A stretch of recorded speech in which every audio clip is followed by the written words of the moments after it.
Alright, so Call of Duty just tweeted out their trailer for Season 5 and stuff, and they previewed the weapons on there. It pretty much confirms that the AN-94 and that name of the other SMG that we're supposed to be getting. There's also two different scenes with sniper rifles. One of them I think is just the Barrett 50 cal, and mostly this trailer is just showing like Warzone related stuff. I mean, it makes sense. It's their biggest thing for the game. Then you got me playing hardcore Shipment for the 80,000th day in a row of my life. There was another scene with an orange sniper rifle where there was a dude standing on the tallest building in downtown in Warzone. It didn't look like any of the other sniper rifles I've seen, so I'm hoping that maybe that's the R700, but I don't know if that's coming, you know, with the season or whatever. They didn't really seem to focus on it too much, and I might even be reaching that as the R700 to begin with, so I'm not entirely sure, but hopefully that's it, and it'll come maybe, you know, with the mid-season update in like a month or so, or whatever the amount of time is. Apparently, this is the final season that's going to actually be coming out for the game. I remember really early into the game when everybody ended up having all those emblems leak, and people were so hopeful that there was going to be like a prestige system, and no one really knew exactly how the officer challenges worked and all that other stuff. This is all brand new for us, for multiplayer anyway. So R700 actually apparently has 10 rounds, which is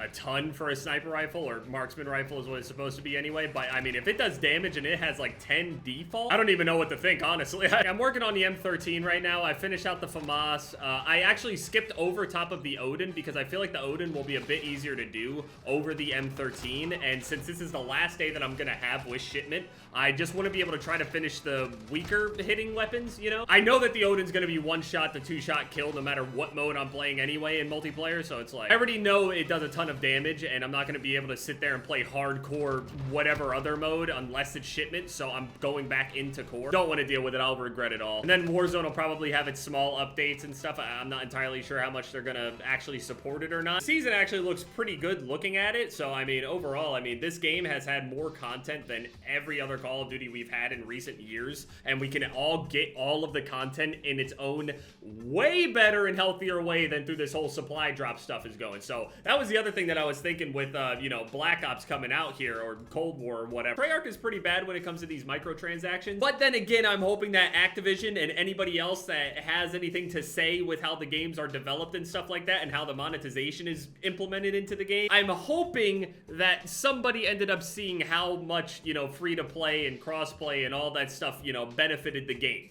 Even if it is all on Warzone and the fact that Battle Royale is the thing that people like to play or whatever, we'll just have to see. I mean, it's going to be a weird year. Maybe it won't. Maybe it'll be really just a seamless transition and I'm just overthinking it. But it'd be cool that if everything could just exist as one. Like if, you know, Warzone still had the people playing it, but then also for like a multiplayer experience, people are still playing and watching Black Ops. Wondering about like the skill-based matchmaking and all that shit. Ugh. It'd be great to finish this and then just dive face first into Warzone or some stupid shit. I'll make the greatest Warzone class setups you've ever seen. I want to get so good that I just start using that kind of dumb shit. Winning solos, not like, you know, groups and stuff like that. It's much easier when you got a whole group of people. Just like any other game, I mean, the more you play it and the more you win and win and win and win and win, it just gets more and more consistent. You know how it is. Even if it's not with Warzone or whatever, and if you don't win often as a player or whatever it is, I mean, eventually, once you get, you know, used to winning and stuff, it just, a lot of people just think themselves to death instead of just playing the game like it's a giant free-for-all. I mean, that's really what it is. It's just a, you know, giant map, one life, free-for-all.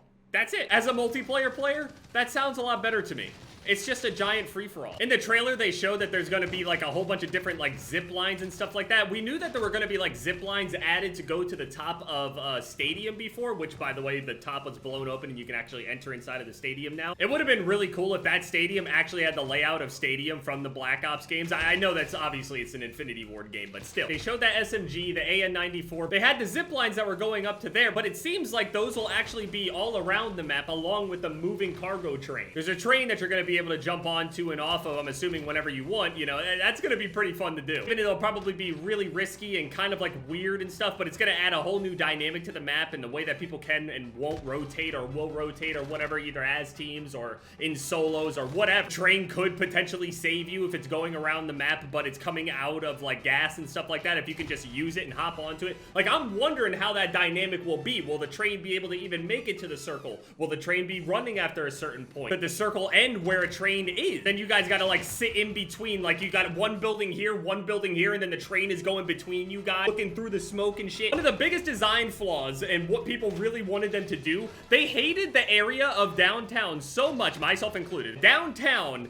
is one of the most annoying, hated areas in all of Warzone, just simply because of the way that basically you are most likely to die. You're just gonna be, if you walk down there, if you're on the ground level, you're just gonna get lit up from a million different people, from a million different rooftops, from a million miles away. You got virtually no chance. And it's also increasingly more and more difficult as people adapt, as people learn, as more people also figure out how to get up and sneak up and stuff like that. More and more people are becoming more and more secure when they decide to post up on these buildings. So it's really frustrating trying to get these players out of these areas when you know that they're up there, they're holding you down, but there's nothing to do about it. Now this just adds a whole new dynamic to the game, to where now this person that's up there, not only do they have to watch the regular stairwell, they would then have to watch all of the elevators, all of the ways that you could come up through those elevators, and then the grappling hooks that are outside that you can go up, just like the elevators inside. So they gotta watch a lot more. Makes it much easier to converge on people that are on top of buildings and stuff like that. Like, imagine a full squad splitting up. You got 2 of your boys sitting downstairs in the stairwell, and then you got another 2 that come up the side up through you know what I'm saying? It makes it a lot easier to get those people out of there. So that's a really, really cool addition, I think, is a way that if they're not gonna nuke the area, then yeah, definitely. Still definitely dangerous to take it in general, you know, you're still defenseless and stuff like that, so that they do see you, you know, you definitely will die. And I'm sure that they'll have some sort of indicator that you're coming, you know, through whatever noises, but to just give people more ways and more things that they have to actually pay attention to than just staring at one single doorway or a stairwell. Obviously, I mean, yeah, you could go and look at the trailer for yourself or whatever. They show a few things in there that I'm obviously not mentioning, but those are definitely the biggest things. It's those new weapons, obviously, the stadium being open, zip lines and stuff like that there. There's 1 or 2 new multiplayer maps that they could play good, they could play bad, who knows? Depends what kind of design philosophy that they're, you know, going with here, but recent, you know, maps that have come out for it are actually really good, and obviously the remakes are also really good, even though the game does play a bit different on those maps. It's actually kind of relieving to realize how close I actually am to finishing it, and then I could potentially start a whole new adventure. What is it? August 14th is when UFC 4 comes out. I'm still gonna play it, you know, I'm not gonna, you know, bag on it the entire time or something like that, but I'm still gonna play it. I'll do the career mode for Requise, and then we'll see, you know, what's going on with that. On that same day, the warehouse demo for the Tony Hawk's Pro Skater remake, the warehouse demo is coming out on that same day as well. So I'll have one of the monitors over here just have the demo open, and I'll just be sitting here twiddling my thumbs back when I was like 12, playing Tony Hawk games and shit. Oh, it's gonna be the life. So season 5 is coming on Wednesday or whatever. I actually thought the update was coming out on Tuesday, but it's coming out Wednesday. So I'm probably gonna upload the video early. I'm definitely gonna get up, you know, at the time that the update releases at like 2 a.m. and then I'll have a video up ASAP. I don't really know if I'm assuming they're probably gonna put out the AN94 or whatever, so I'll probably just go to the store, buy the AN, and then you know, use whatever it is and then get it to Damascus or whatever, the video after that or something. But I'm gonna try to finish out this M13 today. So the only weapons that I have left to get Obsidian on: the Odin, the Scar, the AK, the Ram, the Growl, and the AMAC. Like 6 different guns. With Shipment going away, it's definitely gonna hurt. It really will, but I think I'm just knowing that I'm this close, I gotta finish strong. You know what I mean? I can't have these days where I'm just like, don't feel like it, just do it!